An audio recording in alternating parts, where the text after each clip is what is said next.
Dito po muna tayo sa ating Food for the Soul and Food for the Spirit today na pwede ho natin pagkunan ng lakas, partner, sa ating buhay pang espiritual.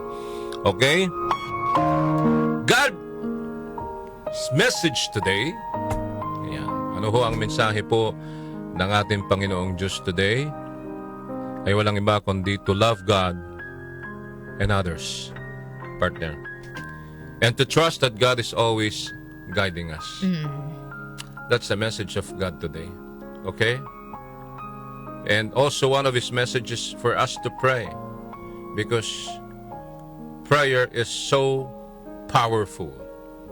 So once again, the message of God today sa atin pong lahat na kanyang mga nilalang is to love Him and to love others and to trust Him always and to trust Him that He is always guiding us, mga kaibigan. Yes, because ang gusto ho ng Panginoong Diyos is siya na munang nauuna bago ang lahat. At ang gusto ng Panginoong Diyos is sa atin na mahalin siya with all our heart, soul, mind, and strength. And to love also our neighbors, our kababayan, as ourselves. Ang ating mga kababayan. At siyempre, gusto hong marinig ng Panginoong Diyos yan through prayers. Di ba? At gusto rin niyang marinig natin siya sa ating mga dalangin. Dahil sabi nga po, kung naniniwala tayo sa ating Panginoon, kasi ang nagbabind lang sa atin with God, partner, is yung faith eh. Oo. Faith po talaga. Di ba? Mararamdaman ho natin yan, mararamdaman ho ng ating puso, papasok po sa ating isipan na kinakausap po tayo ng Diyos. And also, don't forget to read the Bible and maging bukas po tayo to God's direction sa atin pong lahat. Why? Because the Bible, ang Biblia, ay tinuturuan po tayo about God. How to what? Develop a relationship, a deeper relationship with God, mga kaibigan. And how to return to live with Him. Na mamuhay po tayo na kasama po ng Panginoon. Dahil ang gusto po ng Panginoon Diyos, mga kaibigan, is lagi siya nandyan to guide us. Parang magulang ho natin yan eh. Diba? Lagi tayong sinasabihan, lagi tayong pinalalahanan sa mga ginagawa po natin. Diba? At syempre, kailangan natin ng blessing mula po sa Panginoong Diyos. Dahil yan na napaka-importante sa lagat. Yung blessing ho, nagaling ho sa Kanya. Alright? So, trust in God. Trust in God. Trust in Him. Diba? At dapat lagi siyang number one sa buhay po natin. Because God is always speaking to us and listening to us.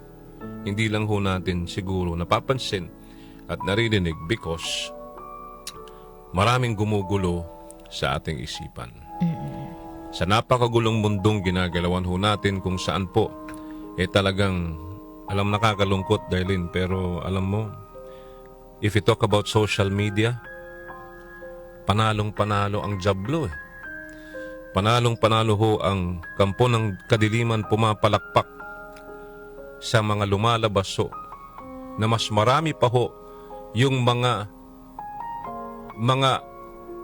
bagay na hindi ho naaayon sa kagustuhan po ng Diyos. Nandiyan kayo nagbabangayan, nandiyan kayo mga immoral na ginagawa, nandiyan kayong kung ano-anong mga napapanood natin, nababasa ho natin, siraan dito, siraan doon, batuhan ng putik, nagmumurahan, lahat na ho eh. Mga kaibigan, nasa social media na ikinakatuwa ho ngayon ng kampon ng kadiliman. Nandyan sila ngayon, nagsusumiksik sila dyan sa social media. Okay, sabi nga ho sa Matthew 7:7, ask, and it shall be given to you. Seek, and ye shall find, knock, and it shall be opened unto you. John 13:34, and now I give you a new commandment, and this is it, which is, I don't know if it's happening or not, partner. Love one another. Love one another as I loved you, so you must love one another. Yun po yung gustong iparating sa atin ng Panginoon Diyos today. The message of God to each and every one of us. Number one, again, to love God and others, and to trust Him. To trust that He will always there to guide us. Amen? Amen. So don't forget to knock. Don't forget to seek. Ano pa? Don't forget to ask. Yun po yun. Amen? Very short. Para hindi natin makalimutan ang gustong iparating po na mensahe ng ating Panginoon po. Maraming salamat.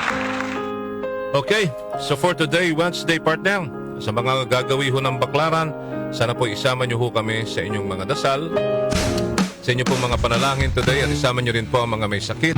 Sama ho natin sa ating dasalin ang ating mga leader ng bansa, mga kaibigan, na sana'y magkaroon talaga ng unity, pagkakaisa, at pangarap natin matanggal na ho ang greed, ang kasakiman, lalong-lalo na ho sa pananalapi.